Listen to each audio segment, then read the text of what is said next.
Hello student, मैं मीनू कुमारी प्रजापति, प्रवक्ता home science.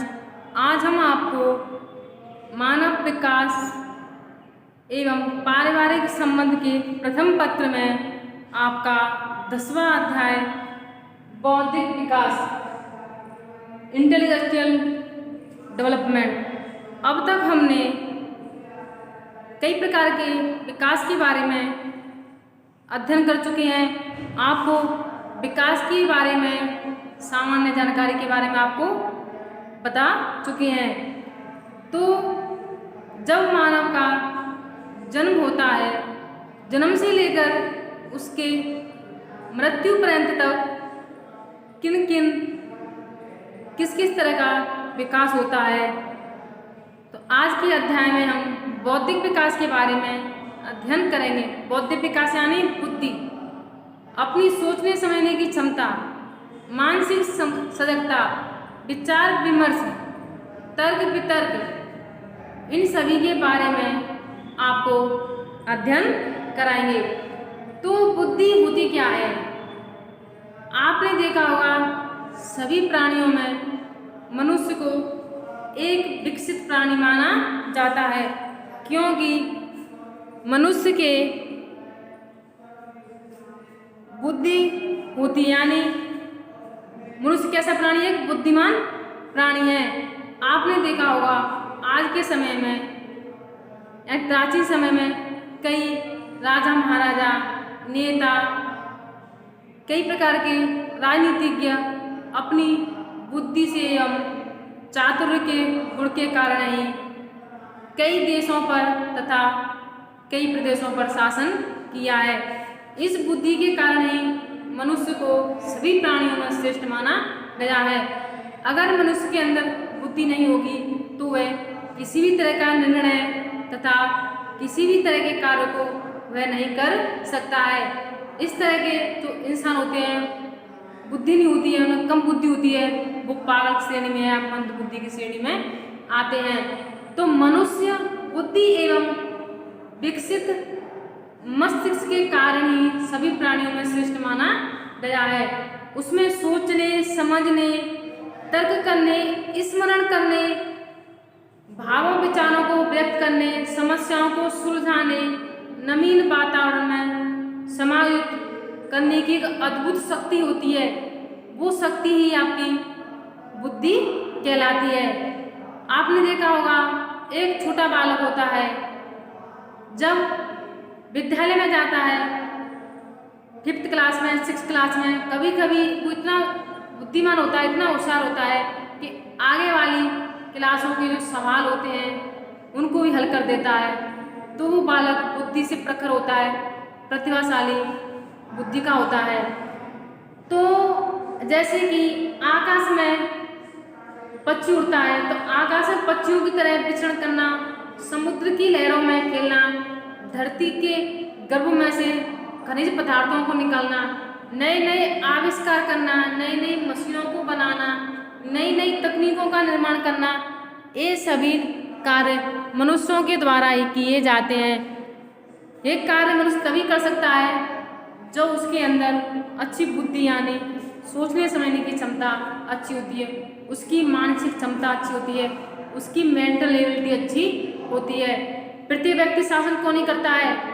कोई व्यक्ति इतना सशक्त एवं श्रेष्ठ होता है, कोई व्यक्ति निर्मल होता है, वो अपनी बुद्धि के कारण ही होता है।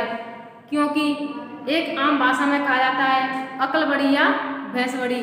तो कथन यह है कि अकल बड़ी होती है, वह अपनी अकल के, अपनी बुद्धि से, अपने दिमाग से वह कठिन से कठिन कार्य को एक पल में भी कर सकता है। वह समय के अनुसार अपने आप को समायोजित कर वातावरण में अपने आप को समायोजित कर सकता है।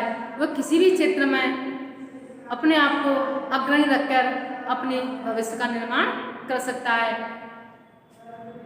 तो कई प्राणी ऐसे होते हैं, जैसे कि शेर है, जंगल का राजा कहा जाता है।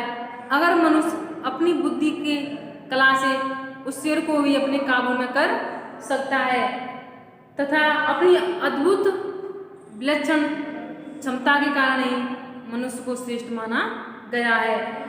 तो बुद्धि होती क्या है? What is intelligence? आपने दैनिक बोलचाल में बुद्धि को एक सामान्य शब्द माना जाता है जिसका प्रयोग प्रत्येक व्यक्ति अपने हिसाब किताब में ही करता है, परंतु मनोवैज्ञानिक क्षेत्र में इसका एक व्यापक अर्थ है। बुद्धि से तात्पर्य होता है सीखने की योग्यता, समस्याओं को सुलझाने की क्षमता, तर्क करने की क्षमता, वस्तुओं को पहचानने की क्षमता। आपने देखा हो कोई व्यक्ति की परख प्रत्येक क्षेत्र में अलग अलग होती है। जैसे कि कपड़े का व्यापारी है तो उसे कपड़े की अच्छी परख होती है। अगर इसको बिल्डिंग बनाने की, भवन निर्माण की योग्यता है तो एक अच्छा भवन निर्माण कर सकता है। एक अच्छा अध्यापक अपनी बुद्धि के कारण ही बच्चों को अपनी कला के माध्यम से, अपनी अधिगम के माध्यम से शिक्षण कार्य करा सकता है। उसी प्रकार एक चिकित्सक अपनी बुद्धि के कारण एक सोच समझ के आधार पर ही वह अपना किसी भी तरह के मरीज को, पेशेंट को उसकी जान ही बचा सकता है। तो बिना बुद्धि के मनुष्य को एक अधूरा प्राणी माना जाता है। अपनी बुद्धि के बल पर ही सभी कार्यों को संपन्न कर सकता है। कुछ व्यक्ति जन्म से ही प्रखर कुशाग्र बुद्धि वाले होते हैं जो अपनी बौद्धिक क्षमताओं का प्रयोग करके अपनी समस्याओं का निराकरण करते हैं। आपने देखा होगा कुछ बच्चे 10th है, 12th है, 10वीं 12वीं क्लास में ही 80-80, 85-85 अंक प्राप्त करते हैं। वो उनकी बौद्धिक क्षमता के कारण ही, उनकी मानसिक क्षमता के कारण ही प्राप्त करते हैं, क्योंकि वो जन्म से ही बच्चे प्रखर बुद्धि वाले होते हैं। बुद्धि होती है ये वंशानुक्रम भी होती है, यानी वंशानुक्रम से तात्पर्य है जिन बच्चों की माता पिता बुद्धिमान होते हैं उनके बच्चे भी ज़्यादातर बुद्धिमान ही होते हैं। तो वंशानुक्रम के आधार पर भी बुद्धि को मान सकते हैं, परंतु इसके विकास में प्रशिक्षण, अधिगम एवं उचित वातावरण के भी होना आवश्यक है। कहने का तात्पर्य है, वॉटसन ने कहा था कि आप मुझे एक नवजात शिशु दे दो, उसे मैं डॉक्टर, इंजीनियर कुछ भी बना सकता हूँ, चाहे उसका वंशानुक्रम कुछ भी हो। उसने वातावरण को महत्व दिया। तो कहने का तात्पर्य है कि वंशानुक्रम के साथ साथ बच्चे के सर्वांगीण विकास के लिए उसका वातावरण भी तथा उसका आसपास का वातावरण भी अच्छा होना चाहिए तथा उसे अधिगम शिक्षण क्षेत्र भी अच्छा होना चाहिए। तो बुद्धि की कुछ परिभाषाएं हैं जिनके बारे में हम आपको अभी अध्ययन कराएंगे।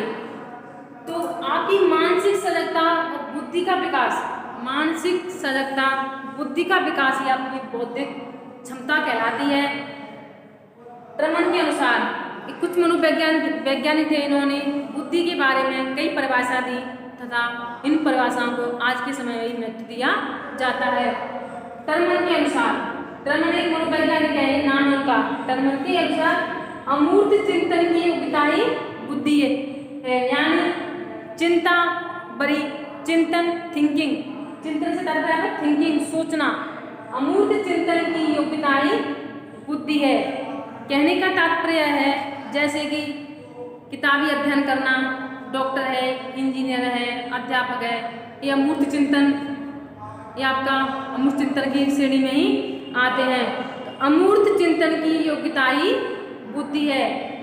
Intelligence is the ability to think abstractly, यानी चिंतन से तात्पर्य है सोचना, थिंक। नेक्स्ट परिभाषा है आपकी स्टर्न के अनुसार नई परिस्थितियों में समायोजन की योग्यता ही बुद्धि है। नई परिस्थितियों में समायोजन की योग्यता ही बुद्धि है।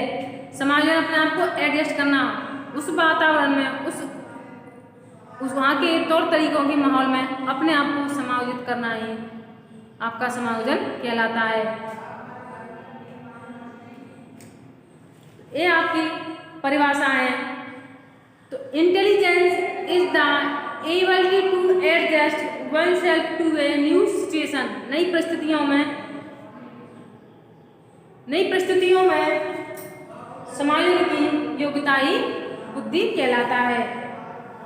एक और मनोवैज्ञानिक थे आपके अल्फ्रेड ब्रे, जिन्होंने बुद्धि का एक कारक सिद्धांत दिया था। बुद्धि इन शब्दों में निहित है।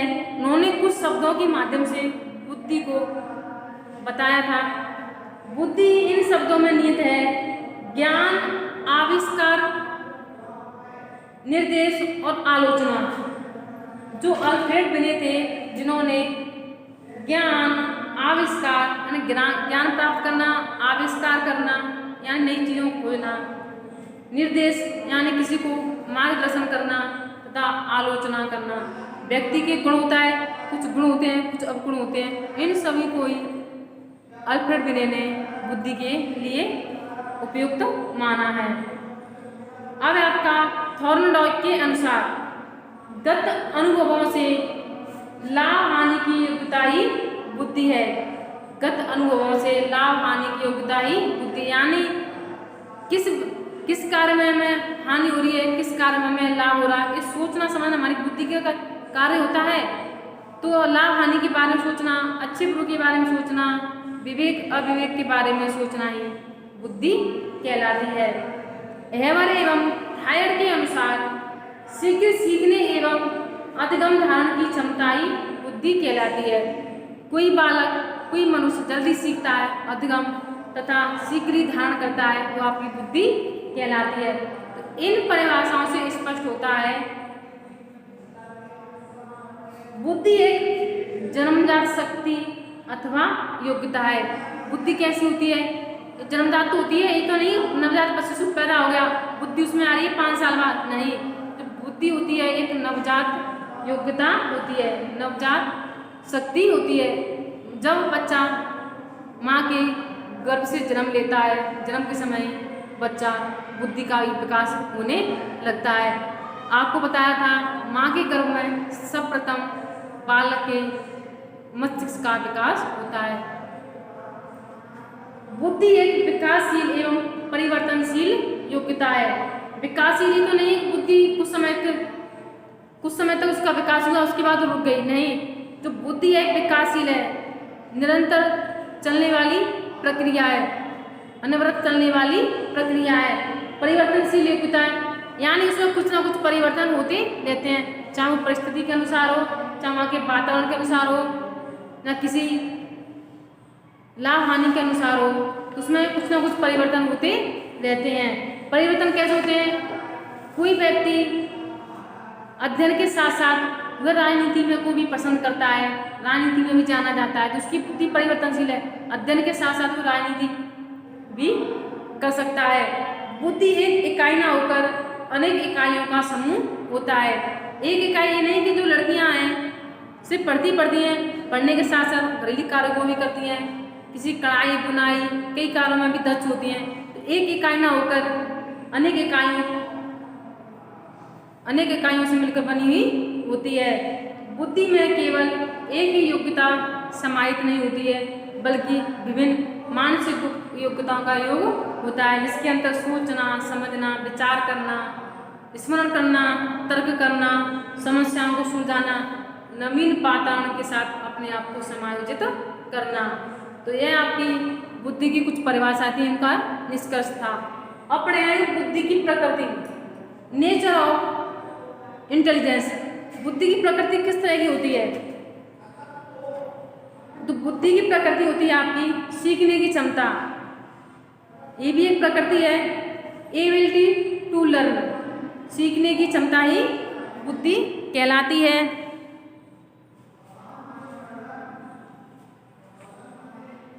तर्क करने की योग्यता, एबिलिटी टू डिस्कस। जैसे कि कोई टॉपिक है, कोई आपका अध्ययन से संबंधित कोई आपका अध्याय है, उस पर तर्क कर सकते हैं, उसको नई खोज कर सकते हैं, तो तर्क करने की योग्यता ही बुद्धि कहलाती है। रीजनिंग, यानी आप रीजनिंग के सवाल हल करते हैं, वो बुद्धि के कारण कर सकते हैं। भिन्न वस्तुओं को पहचानने की योग्यता, अमूर्त चिंतन की योग्यता। अमूर्त चिंतन, मूर्त चिंतन आपने देखा होगा, छोटा बालक होता है, उसका कोई टॉयज होता है, उसका कोई खिलौना होता है, उस खिलौनों को तोड़कर उसके अलग अलग पुर्जों को निकालकर कुछ समय बाद उनको जोड़ देता है। तो बच्चे की उसके अंदर क्या है? मूर्त बुद्धि है। उसकी बुद्धि कैसी है? एक इंजीनियर उसका दिमाग कैसे चलने लगता है, मुक्त बुद्धि की तरह चलने लगता है। तो बुद्धि एक मानसिक योग्यता है जिसके द्वारा वह विभिन्न क्रियाओं को करता है। अब है बुद्धि एवं ज्ञान में अंतर। बुद्धि क्या होता है और ज्ञान क्या होता है? तो आम बोलचाला भाषा में बुद्धि एवं ज्ञान एक ही अर्थ लिया जाता है, लेकिन इनका अर्थ अलग अलग होता है। जैसे कि बुद्धि एक जन्मजात एवं आनुवांशिक शक्ति है। जो बुद्धि होती है बच्चे को जन्म से ही, माँ के गर्भ से ही जब पैदा होता है, जन्मजात होती है, लेकिन ज्ञान को अर्जित किया जाता है। कहने का तात्पर्य है जब बालक विद्यालय में पढ़ने जाता है तो शिक्षक के द्वारा उसको ज्ञान दिया जाता है, जो भी कुछ उसे सिखाया जाता है वो उसका ज्ञान कहलाता है। तो ज्ञान को बुद्धि के द्वारा ही अर्जित किया जाता है। तो बुद्धि एक जन्मजात शक्ति है, आनुवांशिक शक्ति है, उसी प्रकार ज्ञान एक अर्जित योग्यता है। बुद्धि साध्य है, ज्ञान साध्य तक पहुँचने का मार्ग है, ज्ञान तक पहुँचने का साधन है। बुद्धि अपरिवर्तनीय है, जिसे ना तो घटाया जा सकता है ना ही बढ़ाया जा सकता है, लेकिन ज्ञान परिवर्तनशील है, इसको कठिन परिश्रम द्वारा बढ़ाया जा सकता है। बुद्धि व्यक्ति को बुद्धिमान बनाता है, लेकिन ज्ञान व्यक्ति को विद्वान बनाता है। बुद्धि एक प्रकार की योग्यताओं का संयोगीकरण है। ज्ञान का क्षेत्र सीमित है, वह किसी भी क्षेत्र विषय में विद्वान बन सकता है। तो यह आपका बुद्धि के बारे में कुछ सामान्य जानकारी दी तथा बुद्धि के आपके कई प्रकार की प्रकृति, बुद्धि के बारे में, बुद्धि की परिभाषाओं के बारे में आपको अध्ययन कराया है।